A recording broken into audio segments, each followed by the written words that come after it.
बिस्मिल्लाहिर्रहमानिर्रहीम, अस्सलाम वालेकुम नाज़रीन। प्रोग्राम रिपोर्टर्स कॉर्नर और मैं हूं कैसर खान तनोली। रिपोर्टर्स कॉर्नर में हम लोग बात करते हैं टॉप स्टोरीज़ के हवाले से। आज भी बिल्कुल ऐसे ही होगा। कराची में हम लोग सबसे पहले जाएंगे। कराची से आप पिछले एक दो दिन से खबरें सुन रहे होंगे कि एक बहुत कीमती गाड़ी जो है वो बरामद हुई है।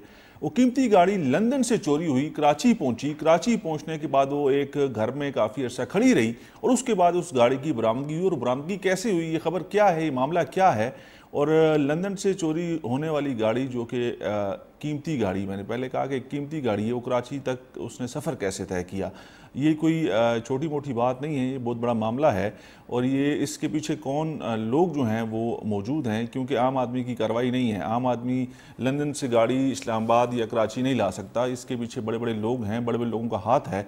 और ये गाड़ी अब वापस कैसे लंदन पहुँचेगी, ये सारे मामलात हैं। इस हवाले से हम लोग मज़ीद भी बात करेंगे, आपको बताएँगे कि सिलसिला क्या है और कैसे इस मुल्क के अंदर ये सारा गोरख धंधा होता है और कैसे इदारे ऐसी चीज़ों के अंदर उनके लोग इदारों के शामिल होते हैं, सहूलतकारी का काम करते हैं, सहूलत देते हैं।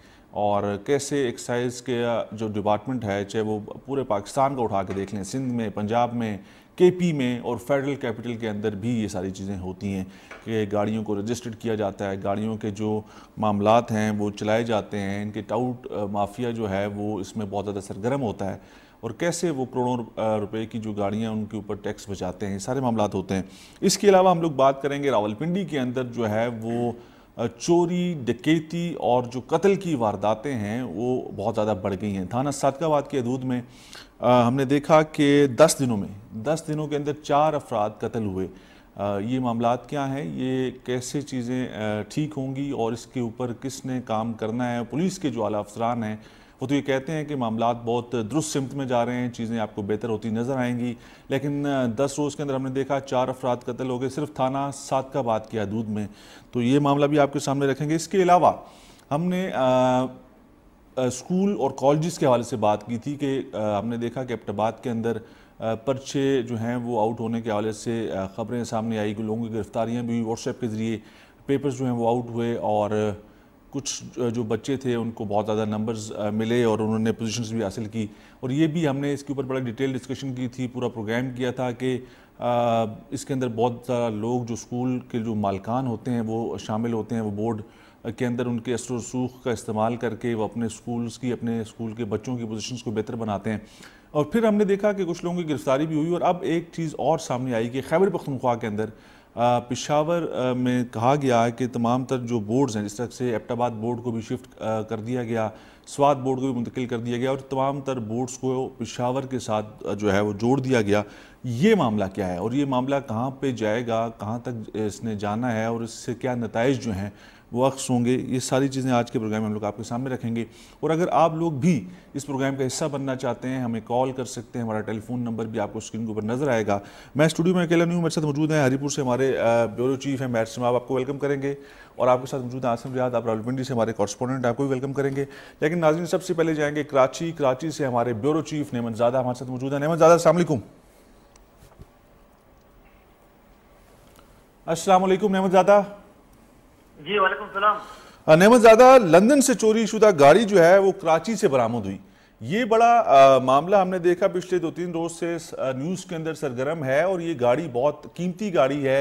लंदन से चोरी हुई, कराची कैसे पहुंची, क्या तफसीलात हैं और अब ये मामला कहां पर जाकर रुकेगा? हैरानी की बात तो 100% है। उसकी बुनियादी वजह ये है कि खाली हम और आप नहीं, बल्कि इस वक्त कस्टम और महकमा जो है, जो कि वो खुद भी हैरान है कि इतनी महंगी यानी कि करोड़ों की मालियत की गाड़ी जो है वो लंदन से जो है वो चोरी होती है और फिर यहाँ कराची तक आ जाती है। फिर कराची में भी वो इस घर तक, जो कि 2 दरिया डिफेंस में मौजूद है, इस घर तक पहुंचती है और फिर उसके ऊपर चादर डाल के रखा जाता है और अब तक वो मौजूद थी। तो यकीनी तौर पर हैरानी की बात तो है। लेकिन बुनियादी तौर पर महकमों के लिए, खासतौर पर जो एक्साइज का जो महकमा है, जो कि रजिस्ट्रेशन वगैरह देती है व्हीकल की, तो उनके ऊपर या उनके किरदार के ऊपर या उनके जो मामला है उनके ऊपर जो है बहुत बड़े सवाल जो है वो उभर आए हैं। उसकी बुनियादी वजह यह है कि इस गाड़ी को बाकायदा एक नंबर प्लेट दी गई और वो नंबर प्लेट तो जाली है, लेकिन जो रजिस्ट्रेशन है सिंध में एक्साइज में उसकी वो मौजूद है। तो ये हैरानी की बात है कि मतलब लंदन में चोरी की हुई चीज वो भी इतनी कीमती, और वो यहाँ तक उस गाड़ी का पहुंचना और फिर इस घर में महफूज रहना, और फिर ये घर जिस आदमी के हैं, यानी कि जिन्होंने इनके ऊपर ये गाड़ी बेची, इस घर वाले के ऊपर, वो यामीन साहब है।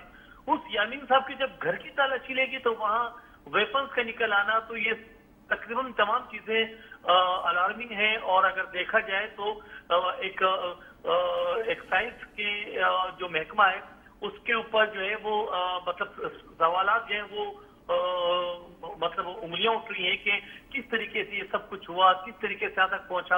अब तक तो सारी तफ्तीश हो रही है, और तफ्तीश में जो अब तक जो चीजें सामने आई है वो तो यही है कि ये इस गाड़ी के डील में तकरीबन 3 अफराद जो है वो शामिल है। 2 को अब तक गिरफ्तार किया जा चुका है, जो कि मरकजी किरदार है।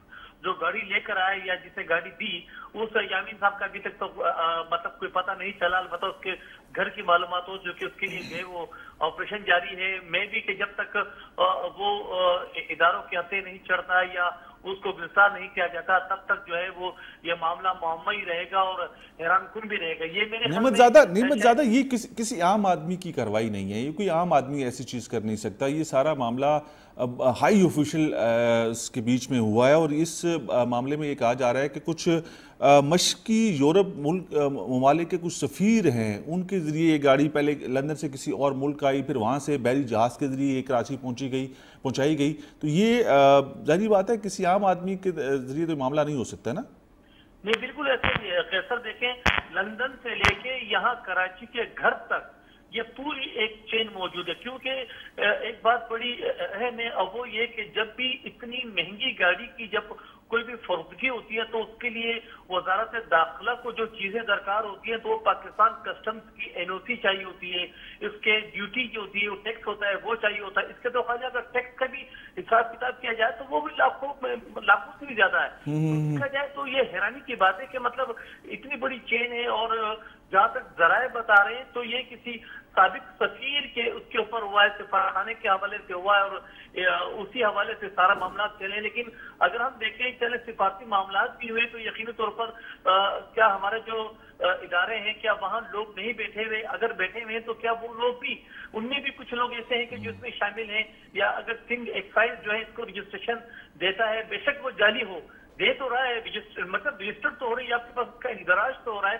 किस बुनियाद पे हो रहा है, किस तरीके से हो रहा है? फिर वजारत दाखिला हमारा मौजूद है, वजारत दाखिला के होते हुए भी ये गाड़ी का मतलब ये कोई मच्छर नहीं था जो उड़ के वहां से यहाँ पहुंचा। ये एक गाड़ी थी और करोड़ों की मालिक की गाड़ी थी, और हर खास आम को पता है कि ये इस गाड़ी की नौयत क्या है।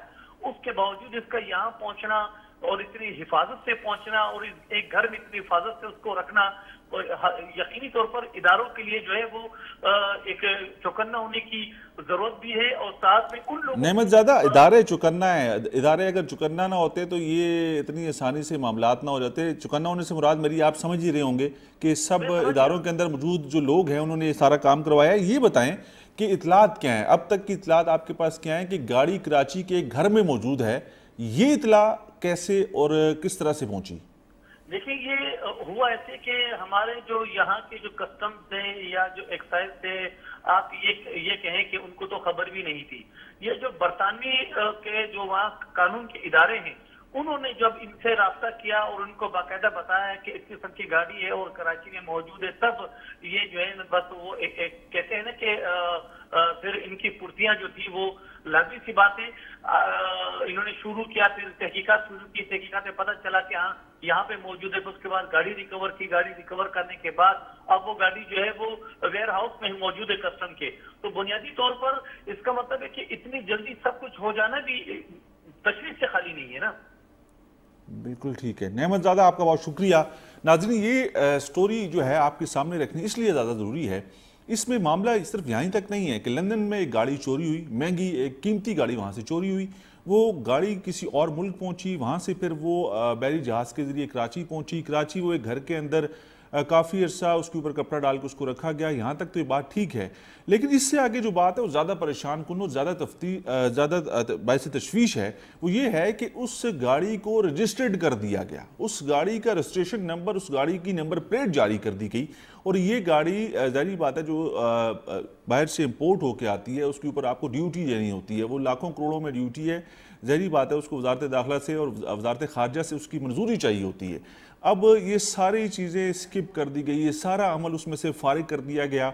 और फिर वही बात जिसको डिस्कस करना आज के इस प्रोग्राम में ज़्यादा ज़रूरी था, वो ये था कि ये वो मामलात हैं जो कि हम लोग अक्सर उठाते हैं कि हमारे इदारों के अंदर, चाहे वो एक्साइज डिपार्टमेंट है, चाहे हमारा कस्टम डिपार्टमेंट है, वहाँ पर ऐसी काली भेड़ें मौजूद हैं जो इस तरह के लोगों को सहूलत फराम करती हैं और अपने थोड़े से फ़ायदे के लिए वो मुल्क और कौम की बदनामी का बायस बनते हैं। अब इस सारे मामले के अंदर आपने देखा कि गाड़ी लंदन से जब चोरी हुई तो इसके ऊपर लंदन के जो तहकीकाती इदारे हैं, जो ब्रिटिश तहकीकाती इदारे हैं, उन्होंने अपनी तफ्तीश की, उन्होंने अपनी तहकीक की और उसके बाद उन्होंने बता दिया कि ये गाड़ी इस वक्त कराची के एक घर के अंदर मौजूद है। और उसके बाद हमारे जो कानून नाफिज करने वाले इदारे हैं वो हरकत में आए और उस गाड़ी को बरामद किया गया और कस्टम वेयर हाउस में मुंतकिल किया गया। तो उससे पहले तक ये सिर्फ सहूलत फ्राहम करने में लगे हुए थे कि इस गाड़ी को कैसे लीगलाइज करना है, इस गाड़ी को कैसे जो है जिसके लिए बुलाई गई थी, जिसके लिए मंगवाई गई थी, उसके नाम पर कैसे इसको शिफ्ट करना है। क्योंकि ज़ाहिर बात है चोरीशुदा गाड़ी थी ना, उसको एकदम से रोड पे लेके तो निकल नहीं सकते थे, रजिस्ट्रेशन के बावजूद उसको कपड़ा डाल के छुपा के रखा गया था। तो ये मामला बड़ा अफसोसनाक है और अब इसके ऊपर मजीद तफ्तीश इसलिए ज़्यादा ज़रूरी है। हुकूमत सिंध की जिम्मेदारी है, हुकूमत सिंध की महकमा दाखिला सिंध की जिम्मेदारी है कि वो तमाम तर उन जो कल्प्रिट्स हैं जो इसके अंदर शामिल हैं, चाहे वो कस्टम के हैं, चाहे वो एक्साइज डिपार्टमेंट के हैं, उनको वो इबरत का निशान बनाएं, उनको ऐसी सज़ाएं दें। और ये एक्साइज और कस्टम के अंदर इस तरह के मामलात जो है ना वो बड़ी आम सी बात है। गाड़ियाँ क्लियर भी करवाते हैं, जाली नंबर प्लेट्स भी जारी करते हैं, पैसे लेके कुछ भी कर देते हैं, ये सारे मामलात होते हैं और ये साबित शुदा चीज़ें हैं। ये सारी चीज़ें, सारी प्रैक्टिस सिर्फ सिंध के अंदर नहीं है, पूरे पाकिस्तान के अंदर होती हैं। मैट साहब, आप इससे इत्तफाक करते हैं? बिल्कुल ऐसा ही है जी। अगर मिल मिलाप ना हो, ऐसी देखिए बाहर से कैसे गाड़ी है तो इन्होंने फिर भी पकड़ी तो नहीं, और ट्रेसिंग कहाँ से भी आपको पता है पकड़ नहीं ली। बरतानिया की जो ट्रैकर लगा हुआ देखिए, हाँ वो जदीद गाड़ी जिसमें वो सिस्टम देखिए, इनको नहीं खबर, इन्होंने नंबर भी लगा दिया, इन्होंने तो उसको ओके कर दिया। उनके काम अभी अगर वो ना बोलते तो ये तो गाड़ी घर में क्या, ये तो रोडों पर भी घूमती रही है। तो ये तो पाकिस्तान का हाल है इदारों का, आप क्या करें। तो एक गाड़ी आ भी गई और ये करोड़ों की सिंध का मामला नहीं है, कैपिटल में भी मामलात होते हैं, बड़े लोगों के लिए ये मामलात जो है ना, मैं अगर आपको बताऊं ये बड़े लोगों का काम है। गरीब बंदा जो है ना, एक चीज़ एक मोबाइल क्या बाहर से अगर एक बच्चे के लिए घर में वो अगर एक जूसर तक लाता है ना, उसको भी एयरपोर्ट पे ले लेते हैं। तो करोड़ों की गाड़ियाँ बड़े लोगों की आ जाती है, लेकिन गरीब अवाम को देखें कि एक आसिम पिंडी एक्साइज के अंदर क्या कुछ होता है यार? कैसर भाई, बिल्कुल आपने ठीक है कि ये सिर्फ सिंध का मामला नहीं है। ये रावलपिंडी शहर इस्लामाबाद में हम लोग बैठे हैं। रावलपिंडी असल में ये सबसे बड़ी बात यह है कि जितने भी ये एक्साइज का दफ्तर है, जितने भी सरकारी इदारे हैं, इनके बाहर जो टाउट माफिया है, ये सारा काम वो तरतीब देता है। ये जो टाउट माफिया के जरिए कोई भी जो सरकारी अफसर है वो डायरेक्ट इस तरह के कामों में इन्वॉल्व नहीं होता। उसमें ये होता है कि जो टाउट, आप एक्साइज पिंडी जाएं तो आपको आवाज़ें लगा लगा के टाउट पूछ रहे होते हैं कि आए जी कोई गाड़ी से काम करवाना है, क्या कोई काम आपने करवाना है। अगर आपने वही काम लीगल तरीके से करना है तो आपको खवारी काटनी पड़ेगी। 2 दिन, 4 दिन, 5 दिन, 10 दिन, 1 माह तक आपको खवारी कटवाएंगे ये लोग। फिर आप जाके उस खवारी से बचने के लिए आपके पास एक ही रास्ता बचता है, आप जाते हैं टाउट की तरफ। फिर आप टाउट आपसे एक रकम जो है वो मुख्तस होती है, वो फिर तय किया जाता है सौदा कि जी इतने पैसे आपने देने हैं, इतने दिन में आपका काम। जो आप कोई भी शख्स है वो जब जाता है तो उसकी मजबूरी बन जाती है। जब वो ऑफिस के दफ्तरों के चक्कर काट काट के थक जाता है, थक हारने के बाद उसके पास फिर वही रास्ता बचता है, उसने टाउट के पास आना है और टाउट ने जो है वो मामला तय करना है।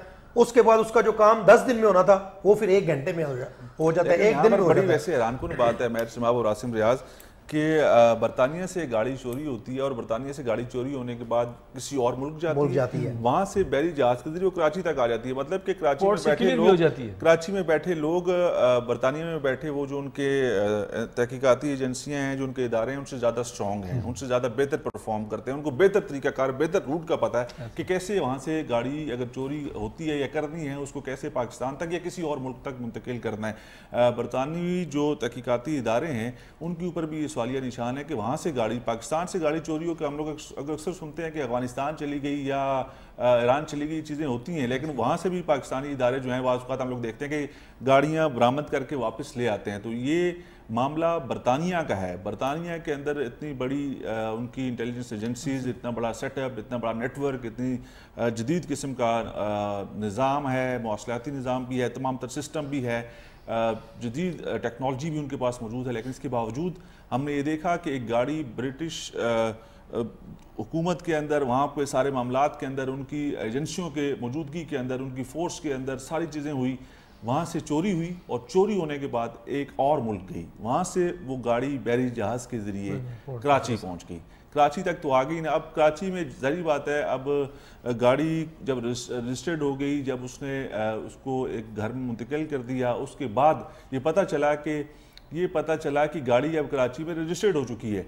उसके बाद उनकी एजेंसियों को ये ख्याल आया कि अब गाड़ी को बरामद करना ज़रूरी है और अब इसकी निशानदेही करनी ज़रूरी है। तो मतलब कि वो एजेंसियाँ वहाँ पर मार खा गई इस सारे अमल के दौरान कि वो गाड़ी को वहाँ से निकालने में रोक नहीं पाई, गाड़ी वहाँ से निकली भी और एक और मुल्क से होगी, फिर वो पाकिस्तान पहुँची।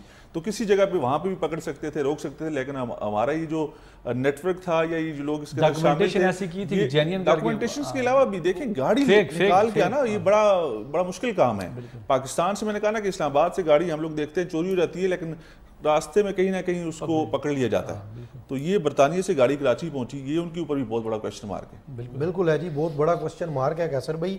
ना सिर्फ बरतानिया की, और जिस तरह से आपने बात की कि ये गाड़ी है और ये लाखों रुपए, करोड़ों रुपए की मालियत की गाड़ी है, ये कोई वो गाड़ी नहीं है जो 800,000 रुपए में जो चाइना बना के भेजता है और हम लोग लेके बच्चों को दे देते हैं। कि ये गाड़ी जाहिर बात है जहाज़ के जरिए आई होगी, फिर दूसरे मुल्क गई, फिर वहाँ से बहरी जहाज़ के जरिए कराची पहुंची। तो ये इतनी आसानी से ये अमल तो नहीं हुआ होगा।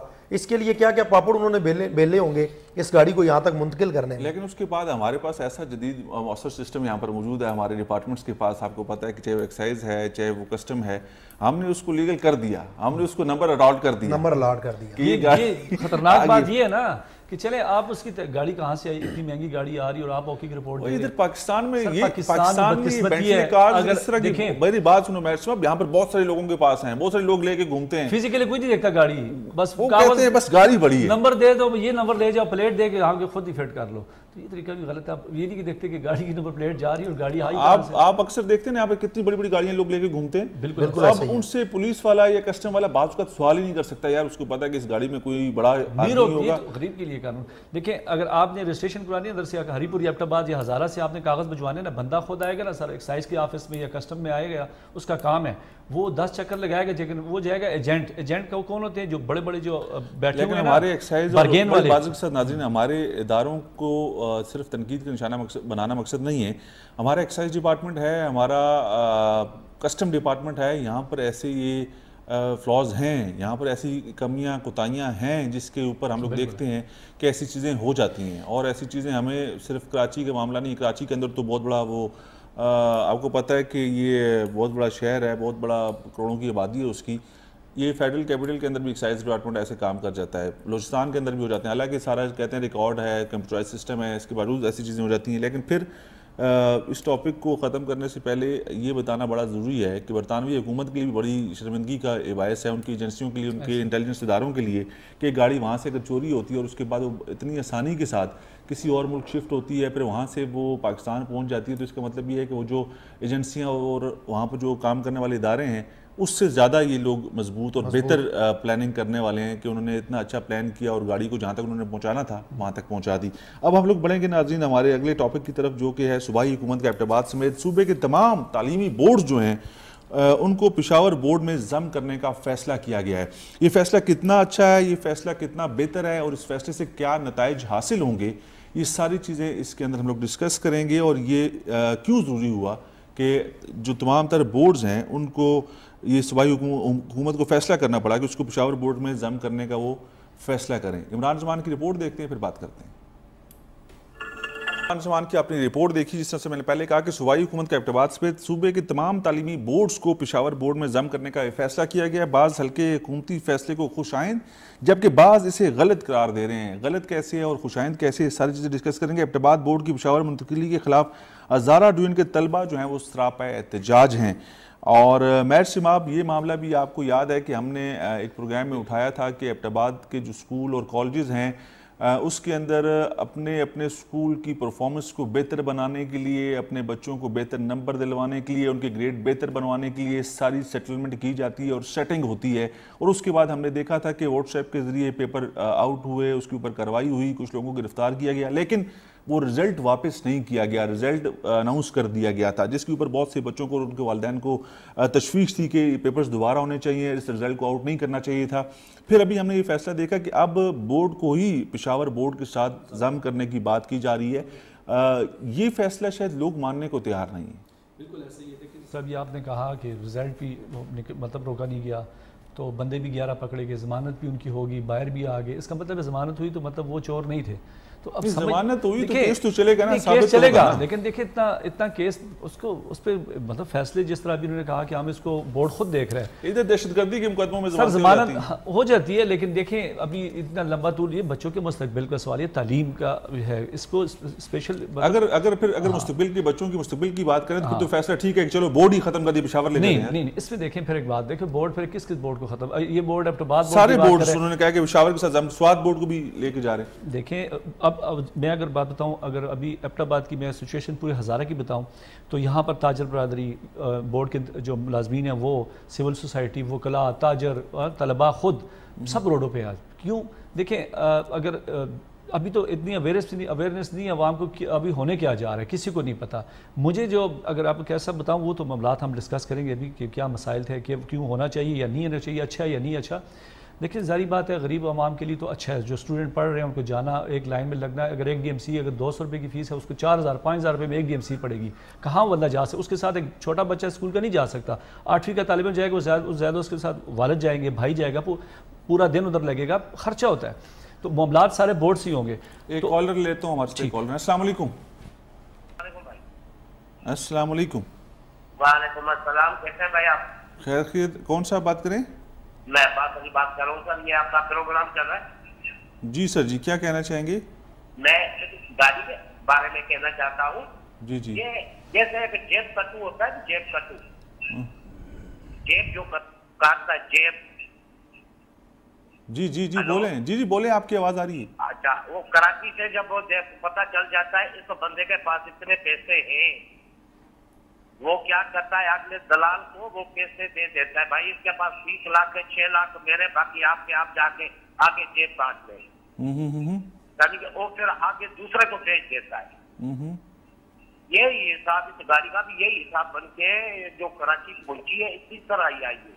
ये मेन इसके जो मुजरमदार है बरतानिया वाले हैं, वहां से गाड़ी निकली है, कस्टमर वाले हैं, फिर बारिया में बैठी है, चढ़ाई है गाड़ी, वो कराची पहुंची, ऐसे थोड़ी आएगी।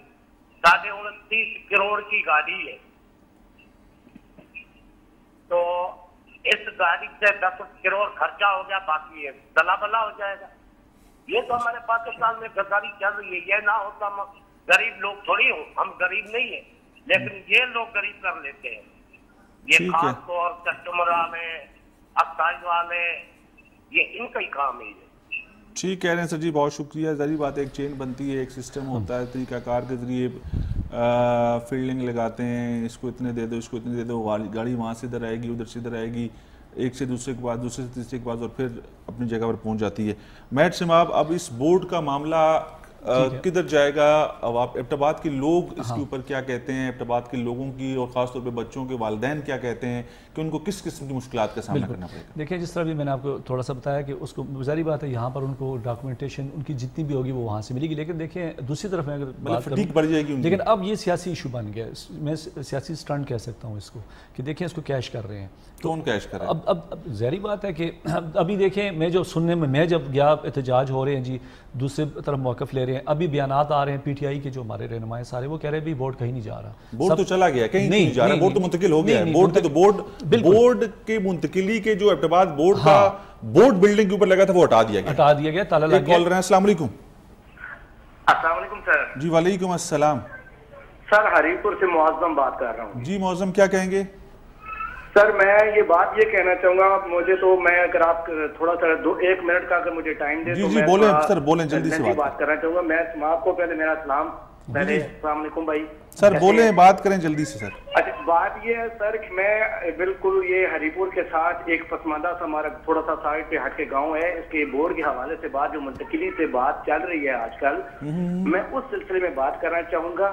सर ये एक तो आवाम नहीं मानेगी, दूसरी सबसे बड़ी बात यह है कि गरीब लोगों का क्यों इस्तेसाल किया जा रहा है। गरीब लोग हैं, बराए मेहरबानी मैं हुकाम बाला तक ये बात पहुंचाना चाहूंगा, बराए मेहरबानी ऐसा करें कि इसको यहीं रहने दें। ये हमारे लोगों के लिए बहुत गरीब लोग हैं, यहाँ से ये गांव के लोग जाके ये कैसे इतना अफोर्ड नहीं कर सकते। ये लोग इन्होंने प्राइवेट स्कूलों में पढ़ना तो दरकिनार, इन्होंने सरकारी स्कूलों में बच्चों को पढ़ाना है। वहां पे अगर ये अपनी सनतें लेने जाएंगे, कुछ लेने जाएंगे तो कैसे जाएंगे। सर मेरी उनसे इल्तिजा है, आपके फोरम से मैं ये इल्तिजा करना चाहूंगा, मैं हरिपुर की आवाज बन के ये कहना चाहूंगा, बराए मेहरबानी ऐसा ना करें, हमारे बच्चों के साथ जुल्म ना करें। बहुत शुक्रिया सर जी। यही प्रॉब्लम है, लोग इस वजह से परेशान हैं कि अपने बच्चों की हम लोग डिग्रियों के लिए जब पेशावर जाएंगे, और बाज़ लोग तो एबटाबाद भी नहीं पहुंच सकते हैं, बात ये लोगों को प्रॉब्लम है। प्रॉब्लम चले वो तो है, लेकिन देखें यहाँ पर बोर्ड का देखें और हुकूमत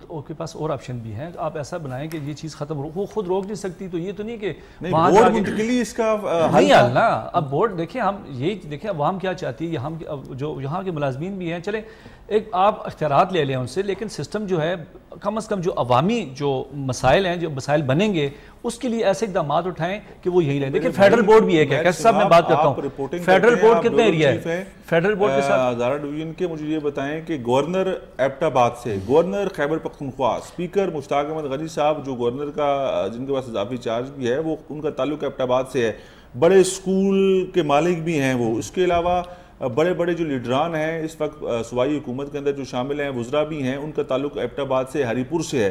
तो वो अगर चाहते या उनकी मर्जी शामिल ना होती तो ये हो सकता है सर। उनके लिए तो चाहे पेशावर क्या आप जाके बोर्ड कराची भी खोल दें, उनके लिए तो वही चीज़ है, वो मसला नहीं है। लेकिन अवाम की मैं बात कर रहा हूँ, तो अवाम तो परेशान है, अवाम परेशान है। देखें उनके लिए, उनकी हम बात नहीं कर रहे, अगर रोकना चाहे रोक सकते हैं। अब जैसे रोकना चाहे रोक सकते हैं, उनकी मर्जी के बगैर हो नहीं सकता। लेकिन अब उनकी मर्जी से हो रहा है सब कुछ। अब होगा पता है आखिर में क्या, जो मैंने सर्वे किया, जो मैंने देखा, जो मैंने सुना, ये वही बात है कि हुकूमत ऐसे से प्लान करती है कि महंगाई एक तरफ, दूसरी ध्यान हटाने के लिए फिर वो एक उसकी तरफ लगा दिया अवाम को। पूरी हज़ारा की अवाम रोडों पे है। अब ऐलान होगा कुछ, देख लें आप कि नहीं जा रहा जी, हुकूमत कहेगी चले, वो कहेगी वाह हो जाएगी जी। असेंबली के अंदर भी वो वेला हुआ हमने देखा है। यही चीज़ है ना, जाएगा नहीं। मैं आपको कैसे नहीं, वो जो बोर्ड ऑफिस का बोर्ड लगा हुआ था उसको हटा दिया गया पहले तो यही देखें, यही तो मैं कहना चाह रहा हूं कि अभी उन इख्तियारमंद कौन है, वही आपके इतने बड़े स्पीकर साहब बैठे, वो अगर चाहे वापस नहीं आ सकते, गवर्नर भी हैं, तो वापस की मर्जी अगर कैसे हो सकता है, वही तो अगर चला भी गया वापस भी ला सकते हैं, ला भी सकते हैं, अभी फाइनल नहीं हुआ। तो मेरा कहने का मकसद ये है कि उनके लिए ये चीज़ नहीं है। मुझे तो जो लग रहा है कि सर ये सीधा बात है कि सियासी टाइम है कि मेरा तो सवाल ये है, मुश्ताक अहमद गनी साहब आप गवर्नर भी हैं, स्पीकर खैबर पख्तूनख्वा भी हैं, आपकी मर्जी के बगैर ये फैसला नहीं हो सकता। आपने फैसला इसके अंदर मुकम्मल आपकी हमायत शामिल है, रजामंदी शामिल है, आपकी मर्जी के बगैर ये कोई काम कर नहीं सकता, ये आपकी इसमें रजामंदी मुकम्मल तौर पर है।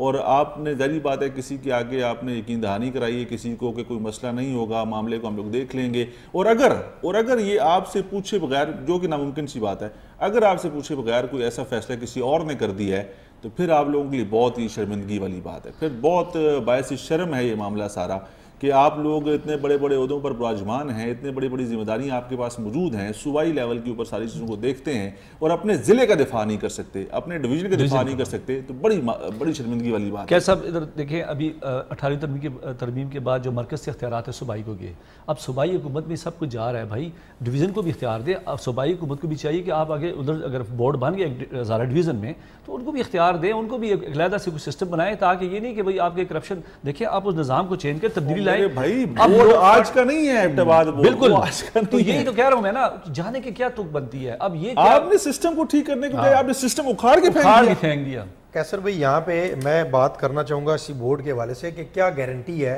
कि पेशावर बोर्ड में इस तरह के इकदाम नहीं होंगे। सवाल यह है कि आपने लोगों को ठीक नहीं करना, आपने सिस्टम को ठीक नहीं करना, ये आसान सिस्टम उखाड़ो और अपने पास ले आओ। क्या गारंटी है कि पेशावर में ऐसा वाकया जो है वो रुनुमा दोबारा नहीं होगा। ये तो हर जगह पे बैठे हैं, किसी भी बोर्ड में आप ले लें, किसी भी सरकारी इदारे में आप ले लें, काली भेड़ें हर जगह मौजूद हैं। आप जो मर्जी कर लें, उन्होंने अपना कहीं ना कहीं से सिस्टम सीधा कर ही लेना होता है, चाहे वो पेपरों की मद में कर लें, चाहे वो एक्साइज की मद में, किसी भी जगह पे। आपको पता है, बात यह है कि गवर्नमेंट को ये चाहिए, केपी गवर्नमेंट को, कि बोर्ड को यहीं रहने दिया जाए, अवाम के जो अवाम को मद्देनजर रखते हुए बोर्ड को यही, लेकिन बोर्ड में इस्लाहात लाने के हवाले से इकदाम उठाने चाहिए और वाजिया जो है वो तब्दीली लाने। बड़े बड़े कारोबारी लोग बने हुए हैं इस वक्त मेयर साहब, जो कारोबार कर रहे हैं तालीम के ऊपर, जिनका बिजनेस चल रहा है, बड़े बड़े लोगों के नाम उसके अंदर शामिल है। फिर मैं कहूंगा गवर्नर साहब का नाम उसमें, उनका स्कूल आज का नहीं है, बहुत अरसे से है। देखिए अदारे वो बंद होते हैं, वो जाते हैं जो कि दिवाली हो जाए। इसके अभी मैं अपने बोर्ड की बात बताऊँ, ठीक ठाक फंड इनके पास, अगर रेवेन्यू आप देखें ना, अच्छा भला इनके पास पैसा, या तो उस पर नजर है कि भी पैसा उधर आए, कुछ भी अभी समझ नहीं आ रही है कर क्या। स्कूलों कॉलेजों का शहर है, वो पैसे वो कमा गया, उधर हिस्सा नहीं किया होगा, शहर है, हिस्सा नहीं जा रहा। उस बोर्ड को आप क्या साहब, ये जो गेमें हो रही थी अभी तक, जिसपे हमने तफसीली प्रोग्राम भी किया, जैसे बिजनेस बना, बोर्ड क्या पूरे सेंटर बेच रहे हैं, खरीद रहे हैं, बहुत बड़ी गेमें हो रही थी।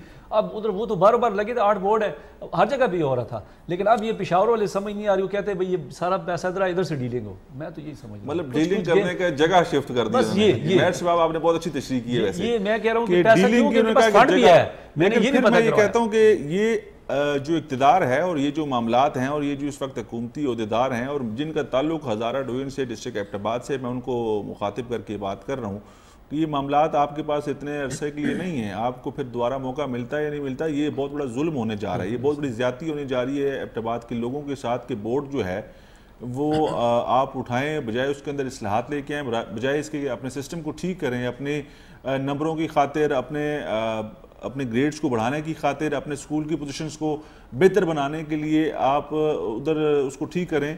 आप बोर्ड को, जो कि वहाँ का आज का बोर्ड नहीं है एबटाबाद बोर्ड, उसको आप मुंतकिल कर दें पेशावर, तो उन लोगों के जो हकूक़ हैं वो आपने बिल्कुल गज़ब कर दिए और उन लोगों के साथ आपने बहुत बड़ी ज़्यादती कर दी, जुल्म कर दिया, और अभी तक उसको मानने को तैयार नहीं है। जिस लीडर से बात करो कहते नहीं ऐसा नहीं होगा, ऐसा नहीं हो सकता। ओ भाई, ऐसा हो गया है, ऐसा हो गया है, अब ऐसा आप कैसे उसको मानेंगे, या कैसे लोगों को आप झूठी तसल्लियाँ देते हैं, झूठे वैसे लारे लगाते हैं। ये मामला हो गया, अब इसको आपने कैसे अपने सर से इसको उतारना। और फिर मैं बहुत बड़ी जिम्मेदारी है एबटाबाद के लीडर्स के लिए और जो इस वक्त हुकूमत में, और फिर वही बात है कि बड़े ओहदों पर फायज हैं, सूबे का स्पीकर हो, सूबे का गवर्नर हो, तो अब उसकी मर्जी के बगैर तो मामला नहीं हो सकता। देखिए कोहिस्तान से एक बंदा कैसे पेशावर से एक 200 मतलब एक DMC लेने के लिए, एक पेपर लेने के लिए, आप खुद अंदाज़ा लगाएं। देखिए सूबाई को अगर इख्तियारात मिले तो डिवीज़न में रहने दें। देखिए अवाम तो यही चाह रही, लेकिन दूसरी जानब मैं अगर बात करूँ, अच्छा भी है, लेकिन आप कोई ऐसा सिस्टम करें कि जैसे पेपर आउट की मैं बात करता हूँ, वो चीज़ें यहाँ पे तालीम उस डिस्ट्रिक्ट का खत्म करने की मुखालिफ है। जो लोग अपने बच्चों को पढ़ाएंगे नहीं, लोगों के बच्चों के ज़ाहिर बात है जब उनकी तकलीफ में इजाफा होगा तो वो कौन पेशावर जाएगा। मसला है कि देखिए अंदरूनी बदइंतज़ामी जो हुई मिसाल तौर, उनको ठीक करें, ना कि आप वो है ना लोगों के लिए तकलीफ का बायस बनाएं इस चीज को। आपको पता है बटग्राम से लोग एबटाबाद आगे बढ़ते हैं, हरीपुर से लोग एबटाबाद आगे बढ़ते हैं, मनसेरा से लोग एबटाबाद आगे बढ़ते हैं। बिल्कुल, तो यही तो मैं कह रहा हूँ कि देखें पूरा डिवीजन अगर उसको कर रहे हैं तो फिर पेशावर जाने की तुक नहीं बनती। कुछ सीनियर जर्नलिस्ट और कुछ जो मशरान थे इलाके के, डिस्ट्रिक्ट एबटाबाद के, उन्होंने गवर्नर साहब से मुलाकात भी की थी। उस मुलाकात में क्या उन्होंने यकीन दहानी कराई थी? बिल्कुल यही बात मैं अभी बताई भी खैर साहब के, अभी जिस तरह हम PTI के दौरान से मेरी भी बात हुई, सब हुई, और उन्होंने बाकायदा ट्वीट भी की है, बाकायदा उन्होंने बताया भी आवाम को कि ये जी जो लगे हुए हैं कि खुश हो रहे हैं कि ये सियासी, हमने इतना नहीं किया कि पूरा बोर्ड जी। आप मेरे साहब ऑनेस्ट ओपिनियन दें अपना। बेशक मैंने वो पोस्टें मैंने भी देखी हैं, हाँ। मैंने भी उस सारी चीज़ को देखा है, जो पोलिटिकल जो लीडरशिप है हज़ारा डिवीजन की, पाकिस्तान तहरीक इंसाफ की, उनकी ट्वीट्स मैंने भी देखी हैं। वो कहते हैं कि सब ये सिर्फ पॉलिटिकल पॉइंट स्कोरिंग हो रही है। लेकिन मुझे आप ये बताएं, आप ऑनेस्ट ओपिनियन दें कि आपने उस एबटाबाद बोर्ड के जो बोर्ड लगा हुआ था बिल्डिंग के ऊपर, उसको उतरता हुआ देखा है कि नहीं देखा? बिल्कुल ऐसा ही है। तो फिर इसका क्या मतलब, इससे क्या मुराद है? देखिए यही बात है कि अगर वो कह रहे हैं कि नहीं जा रहा, देखिए इन्होंने जितनी भी बोर्ड की जो इंतजामिया थी या इनके जो मुलाजमीन काम कर रहे थे, अगर उन्होंने बदइंतजामी की या कोई ऐसे मसाइल किसी बोर्ड में भी है सर, मैं कहता हूँ कि इनको नहीं चाहिए कि ये कह रहा अब नहीं जा रहा, तो पहले क्यों कहते हैं? देखिए ताले, जिस तरह आपने कहा बोर्ड ताले लगा दिए हो गया। कॉलर उनसे बात करते हैं। अस्सलाम वालेकुम। वालेकुम अस्सलाम जी, कौन सा बात करें? जी परवेज अब्बासी बोल रहा हूँ हरीपुरा। जी परवेज अब्बासी साहब बोलें सर, क्या कहना चाहेंगे? आप कैसे हैं? ठीक हैं अल्हम्दुलिल्लाह सर, बोलें। अच्छा सर, ये बोर्ड के सिलसिले में जो मैं सुन रहा हूँ, इसके बारे में सुना है, तो ये तो बड़ी यानी अजीब सी बात है इतनी स्ट्रगल के बाद ये बोर्ड यहाँ पे आया और अब यहाँ इस इलाका, उस वक्त हालात और थे, अब हालात और हैं। आपको पता है कितने शहर इस बोर्ड से मुंसलिक है। ऐसी और बोर्ड पेशावर मुंतकिल हो जाने से यहाँ के बच्चे और खासकर बच्चियों को जितनी तकलीफ से वो गुजरेंगे, इसका अंदाजा है साहिब इख्तियार लोगों को। सर वो साहिब इख्तियार लोग कौन है? उसी शहर का जो MP हैं, वो गवर्नर भी हैं, वो स्पीकर भी हैं, वहीं के उसी शहर के लोग सूबाई वजीर भी हैं, आपके शहर से लोग सूबाई वजीर भी हैं। तो यही लोग हैं ना, इनको पूछें, इनके घरों में जाए, इनसे पूछें भाई आपकी मर्जी के बगैर ये कैसे हो सकता है? नहीं नहीं, मेरे ख्याल में ये बिल्कुल अनफेयर है और ये चीज किसी तौर पे जो है वो नहीं होनी चाहिए। और हम लोग इसके लिए जरूर स्ट्रगल करेंगे और बात भी करेंगे जिससे बन पड़ती है, लेकिन ऐसा होना नहीं चाहिए। लेकिन ये अभी किस स्टेज पे ये मैटर है? किस ये सर ये फाइनल हो चुका है। एबटाबाद बोर्ड का जो बिल्डिंग के ऊपर बोर्ड लगा हुआ था उसको उतार दिया गया, वहां पर ताले लग गए। माय गुडनेस, ये तो बहुत ही अजीब सी बात है। बजाय इसके कि आप यहाँ अगर कोई ऐसी जो लेकुनस हैं आप उनको ठीक करें, या जो मतलब कोई ऐसी गलत चीजें हैं उनको ठीक करें, तो आप पूरा बोर्ड उठा के वहां ले जा रहे हैं कि वहां बस यही है ना कि सिस्टम ठीक करने के बजाय उस सिस्टम को उखाड़ दिया, उन्होंने ये फैसला किया। बहुत शुक्रिया आपका मेयर शमाब साहब। अवामी रद्द-ए-अमल जिस तरह आ रहा है ना, अवाम तो इसी को मानेंगे नहीं, तो बच्चे बच्चियों का मुस्तकबिल तारीख कर दिया। आगे इलेक्शन जिस तरह के, अगर मैं बात बता रहा हूँ आपको कि सियासत को फैसला वापस ले लेंगे, मैं जो मुझे लग रहा है, लेकिन है ठीक नहीं है कि इसके साथ किसी फैसला जिन्होंने किया है, मुझे तो उसके ऊपर यार अफसोस है, दुख है। फैसला करने वाले कौन होंगे? मुझे नाम लेना, आप क्यों नहीं बोलते? ये तो अगर सूबाई में 8 बोर्ड, सूबाई को छोड़ो यार, गवर्नर का नाम लो, स्पीकर का नाम लो, 8 अयूब का नाम लो, उमर अयूब का नाम लो। बिल्कुल देखें, अगर बैठे हैं किसी डिवीजन से भी हैं, जाहिर बात है उन्होंने उनकी प्लानिंग है सारी, या क्या जिस तरह भी आपने कहा बड़े बड़े दायरे नहीं किए हैं, तो सर वो वही प्लान करेंगे। यहाँ पर तो हम जो है ना एक्सपोज हो गए हैं, यहाँ पर जो बदमानी हमारे स्कूल की जितनी भी चीज़ें पेपर जैसे आउटर पकड़े जा रहे हैं, पेशावर में नहीं पता चलेगा। इसमें बड़ी चीज़ें आती हैं, बहुत जो पेशावर में जो बैठे हैं वो फरिश्ते हैं। देखिए बंदे तो उनके हज़ारा में तो बात नहीं आएगी ना, अगर हज़ारा में जैसे बंदे पकड़े गए तो इनके स्कूल है, रिजल्ट लेना है, बिजनेस बन गया। यार मेयर शमाब, उस दिन गवर्नर साहब से मुलाकात हुई साथियों की, उन्होंने क्या यकीनदानी की, क्या कराया था उन्होंने, क्या कहा था? यही कहा कि भाई जिस तरह के ये जा रहा है, लेकिन ये सिर्फ हज़ारा जा रहा है, लेकिन हम वापस लाएंगे। 8 बोर्ड है। अस्सलाम वालेकुम जी, कौन सा बात करें? जी मोहम्मद सलीम बात कर रहा हूँ मानसरा से। जी सलीम साहब, क्या कहेंगे सर? जी सर, कहना तो ये है कि अभी मैं आपका प्रोग्राम ही देख रहा हूँ। देखिए ये तो हम लोगों के साथ ज्यादती है ना, कि हम एक DNC के लिए भी अब पेशावर जाएंगे, किसी सर्टिफिकेट के लिए भी हम पेशावर जाएंगे। बिल्कुल ऐसे ये आपके जो हुक्मरान हैं, जो आपके इलेक्टेड लोग हैं, ये उनकी मेहरबानी है आपके ऊपर। नहीं, मेहरबानी तो है सर, इसके खिलाफ हम तो आवाज उठाएंगे। ऐवानों में जो बैठे हैं वो लोग आवाज उठाएं। आप जो मीडिया वाले इस बात को वो करें कि भाई ये हमारे साथ क्या हो रहा है, क्योंकि पिछले दिनों हम गए एबटाबाद, मेरा कोई मसला था, उसके लिए मैं एबटाबाद गया हूँ, बोर्ड में गया हूँ, मुझे 2 दिन में चीज मिल गई। अब पेशावर को आप देखें, हम पेशावर जाएंगे, DMC के लिए जाएंगे, ठीक है, DMC लेनी है, सर्टिफिकेट लेना है, प्रोविजनल सर्टिफिकेट लेना है, उसके लिए हम पेशावर जाएंगे। एक दिन जाएंगे, वो हमारा काम क्या 1 दिन में हो जाएगा? बिल्कुल ऐसी, बिल्कुल ऐसी। बहुत शुक्रिया। ये वो अवामी रद्द-ए-अमल है मेयर शमाब, जिसका इन सियासतदानों को, इन जिम्मेदारानों को, आप नाम क्यों नहीं ले रहे? ज़ाहिर बात है, जो हुकूमत में बैठे हैं यही कर रहे हैं, करने वाले यही है, वापस लाने वाले। देखें स्पीकर साहब कहते हैं वापस लेके आएंगे। ओ भाई, जाने क्यों दिया? जाने क्यों दिया? ये फैसला किस किया? फैसला आप लोगों ने खुद है, आप कह रहे हैं वापस। ये मैं अभी आपको मैंने कहा ना, ये सियासी स्टंट है कि ये बस वो रेटिंग बनाने के लिए ये कह रहे हैं कि हमारी रेटिंग बढ़ गई। ये सूरत हाल है कि एबटाबाद बोर्ड समेत सूबे के मुख्तलिफ जो बोर्ड्स हैं उनको पेशावर में जम करने का फैसला किया गया। एबटाबाद के लोग इस सरापा एहतजाज हैं, लेकिन ये मामला इतना आसान है नहीं है कि इसको कुछ लोग फैसला करके जो है वो तय कर दें। लोगों का रद्द-ए-अमल इसके ऊपर है। एक ब्रेक लेते हैं, ब्रेक से वापस आएंगे और कुछ मजीद टॉपिक्स भी आपके सामने रखेंगे।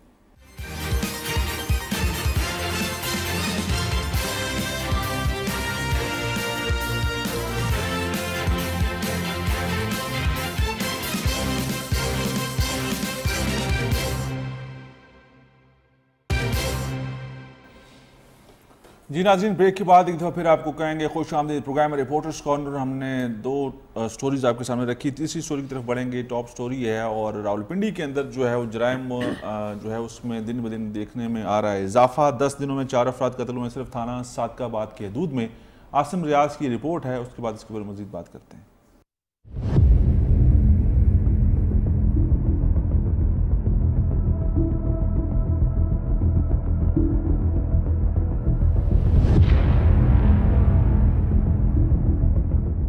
रावलपिंडी में डाकू राज बढ़ते जराइम ने शहरियों को अदम तहफ्फुज का शिकार कर दिया। गुज़िश्ता 10 रोज में रावलपिंडी शहर में कत्ल के 8, इक़दाम कत्ल और चोरी डकैती के कई वाक़यात रोनुमा हुए। पुलिस चोरों डकैतों के सामने बेबस नजर आती है। रावलपिंडी आबादी के लिहाज से सबसे बड़े थाने सादकाबाद में गुज़िश्ता 10 रोज में डकैती और चोरी की 37 के करीब वारदातें हुई, जबकि 4 अफराद को कत्ल किया गया, जिनमें एक खातून शामिल है। हर 10 रोज बाद थाना के SHO की तब्दीली भी जराइम को काबू करने में मुश्किलात का सबब है। रावल टाउन में बढ़ती हुई वारदातों और जराइम में इजाफे पर SP रावल बाबर जावेद जोया का कहना है कि आसिम साहब बिल्कुल आप ठीक कह रहे हैं। जहाँ तक क्राइम की हवाले से स्ट्रेटजी की बात है तो इंशाल्लाह उस हवाले से हमने क्राइम मीटिंग भी की है SHOs के साथ, और उनको बिल्कुल टास्क किया है कि जो एक्टिव क्रिमिनल्स हैं, जो एक्टिव गैंग्स हैं, उन पे काम करने की ज़रूरत है, और उनको आइडेंटिफाई किया गया है, और उसके हवाले से गिरफ्तारियां भी अमल में लाई जा चुकी हैं। कुछ ना कुछ अभी प्रोग्रेस हो रही है उस हवाले से। और अगर आप अभी पिछले 2-4 दिन का हफ्ते का देखें तो ड्रॉप भी हुआ है, डिप आया है क्राइम में। उससे पहले क्राइम में वेव आती रहती है।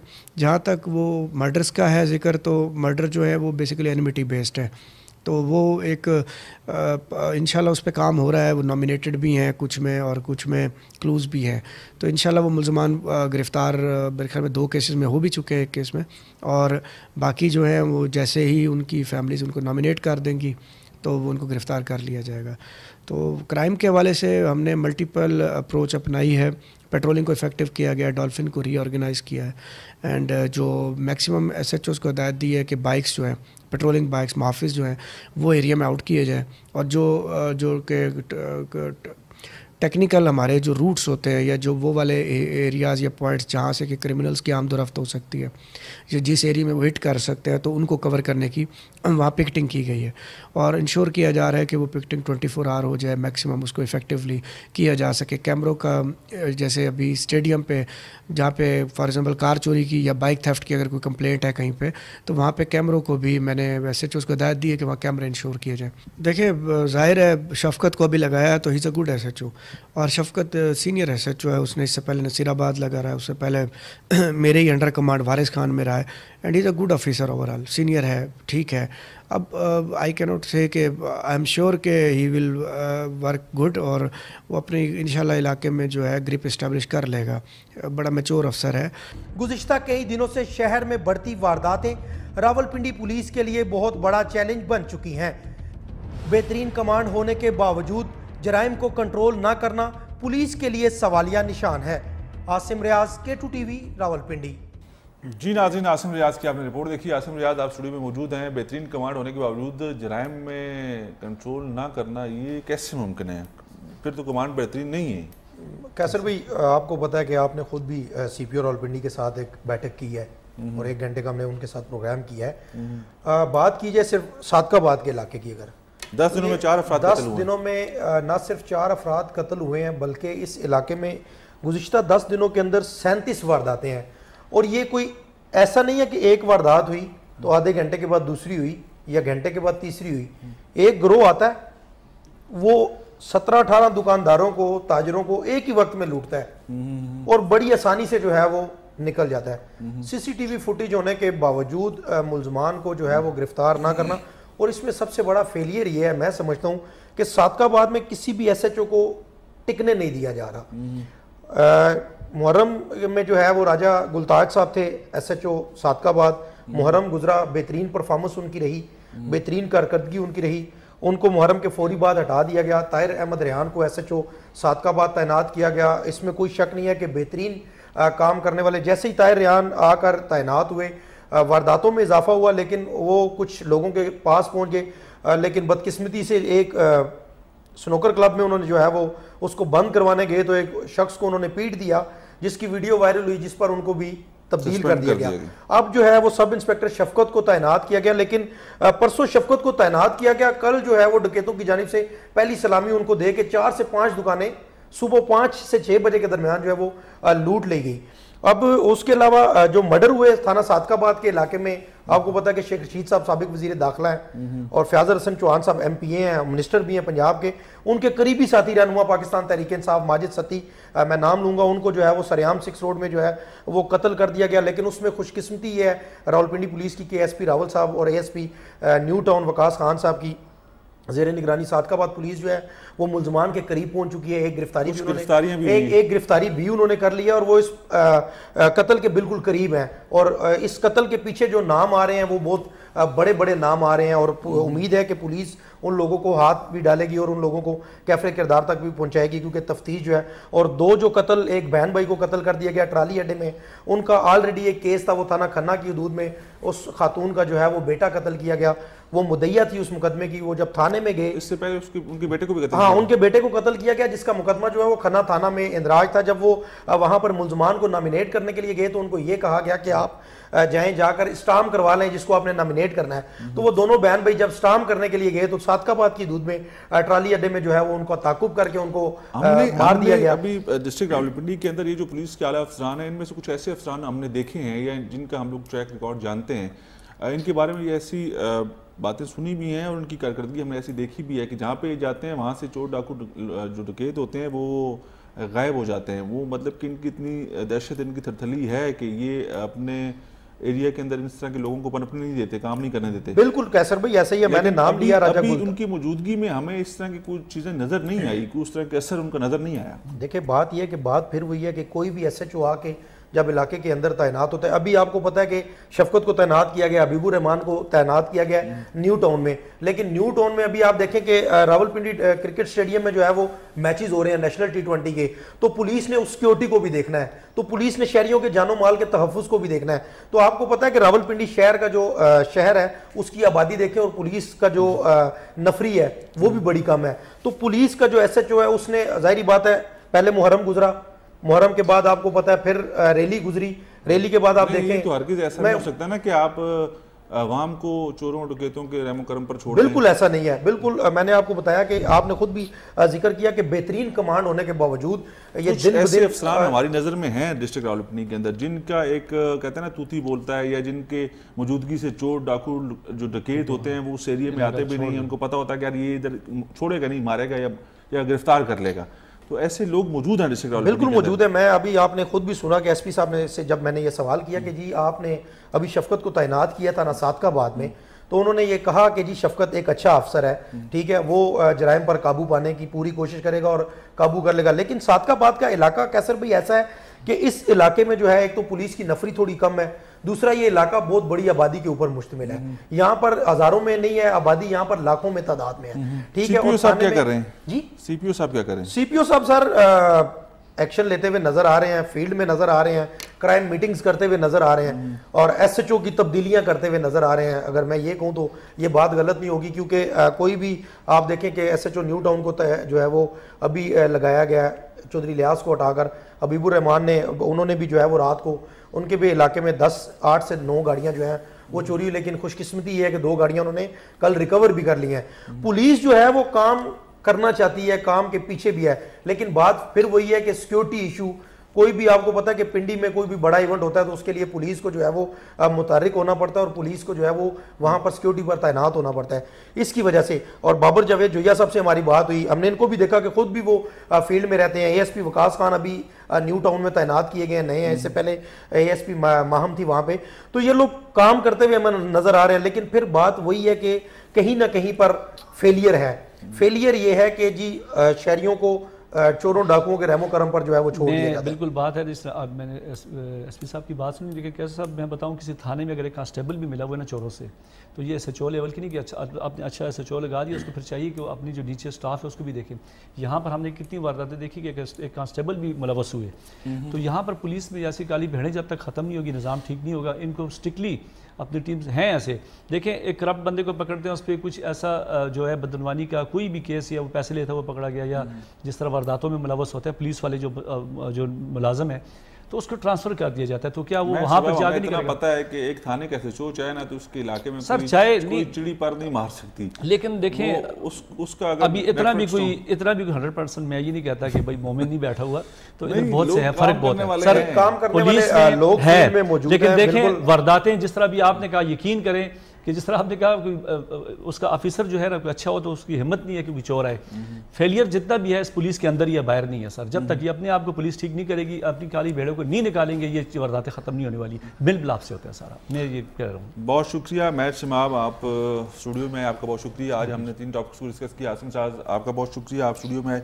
नाज़रीन, आज हमने बात की सबसे पहले अपने रिपोर्टर्स कॉर्नर में जो लंदन से गाड़ी चोरी और कराची पहुंची, उसके बाद हमने डिस्कस किया एबटाबाद बोर्ड की मुंतकली के हवाले से, और तीसरा हमारा आज का मौजू था रावलपिंडी के अंदर जो चोरी और डकैती की वारदातें हैं, और थाना सादकाबाद की हदूद में 10 रोज़ में 4 अफराद को कत्ल कर दिया गया। इसके अलावा मोबाइल स्नैचिंग और बाकी जो वारदातें हैं वो बहुत ज़्यादा हैं। इस हवाले से पुलिस काम कर रही है और चीज़ें बेहतर होने की उम्मीद भी दिलाती नज़र आती है। हम लोग अपना काम करते रहेंगे, रिपोर्टर्स कॉर्नर में आपके सामने जो स्टोरीज़ हैं वो शेयर करते रहेंगे और रिपोर्टर्स का फीडबैक भी लेते रहेंगे। और आप लोगों का फीडबैक लेना इसलिए ज़रूरी है, आप हमें बताएं कि किसी जगह पर अगर कोई मसला, कोई शिकायत, कोई परेशानी और कोई रुकावट है और जहाँ तक ज़िम्मेदार लोग नहीं पहुँच पा रहे, हम लोग आपकी आवाज़ बनेंगे, आपकी आवाज़ को आगे तक पहुँचाएँगे और उसका फॉलोअप भी करेंगे। अपने मेज़बान कैसर खान तनोली को इजाज़त दीजिएगा। अल्लाह हाफ़िज़। पाकिस्तान जिंदाबाद।